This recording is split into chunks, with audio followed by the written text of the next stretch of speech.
So in this version of the trick, I started, oh, shoot. So here I tried the number 5. So you started with 5, and then I got 8, 16, 10, and then I came back to 5. And so that's just showing you that it worked with the specific number of 5. But as it says right here, how can we know if it'll work with any number? You might have tried a different number, and it might have worked too, but what about some number we haven't tried yet? So believe it or not, there's a way to try all the numbers at the same time. Okay, what's the way you can try every single number at the same time? Well, we can try x. X represents any number at all.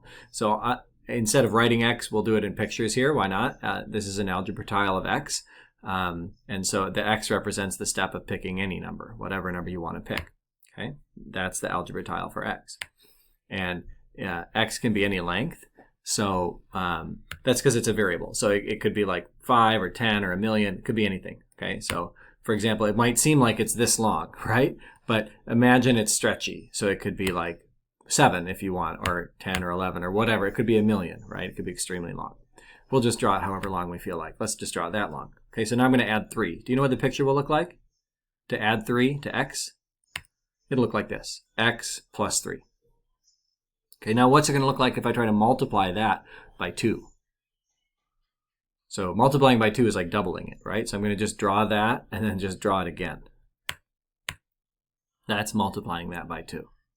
Okay, now can you see how it's going to work? It's going to come back to x. Look, subtract 6 from this. So here's what I have. I got to subtract 6 from it. So I'm just going to cross out those 6 there.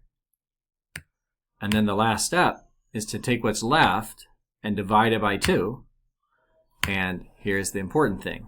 It comes back, it definitely comes back to what we started with. Let me move that down there, okay?